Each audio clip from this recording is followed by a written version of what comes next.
আজ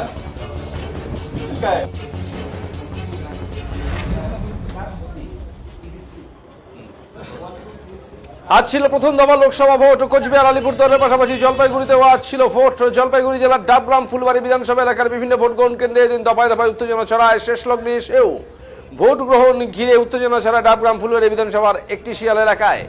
একটি শিয়াল তিলেশ্বরী অধিকারী উচ্চ বিদ্যালয়ে ভোট গ্রহণ কেন্দ্রে ভোট দেওয়ার পরও এক ব্যক্তি ভোট দিতে এসে ধরা পড়ে যান। পরিস্থিতি বেগতিক দেখে তিনি এলাকা ছেড়ে পালিয়ে যান। অভিযোগ পাওয়ার পর তিলেশ্বরী অধিকারী হাই স্কুল পরিদর্শন করেন লোকসভার জলপাইগুড়ি জেলার পুলিশ অবজারভার ডক্টর CS রাও। তিনি আসতেই ভোট গ্রহণ কেন্দ্র থেকে একজন ভুয়ো মানুষকে ধরে বের করে দেন। তিনি কেন্দ্রীয় বাহিনীর কাছে তথ্য নেন কেন বাইরের মানুষ ভোট কেন্দ্রে।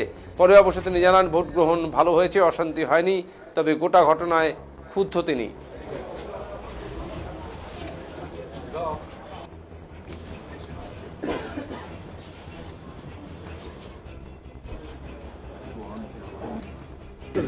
क्या निकला है? वो एक एक्स्ट्रा आदमी है, उसको बाहर भेज दिया मैंने। वो कैसे घुसा है सर? आप तो वो देखा कैसे अभी देखा था मैं। हाँ कैसे आया था? ये ट्रैक्टर में अभी कहता कि अभी आया था उसके साथ। ये तो होना नहीं चाहिए। आप क्या समझते हैं? आप इसको लेके कोई कार्रवाई करेंगे? जो अन्य पर्सन अंदर भी ऐसे घुसा है, आप आके उनको निकालिए। एक पार्टी का एक आदमी रह सकता है, तो दो आदमी आए, कई बार वो चेंज ओवर में भी हो सकता है। इसको हटा दिया हमने। उनके पास जैसे पता किया था, उनके पास कार्ड भी नहीं है, कैसे घुसा अंदर में वो?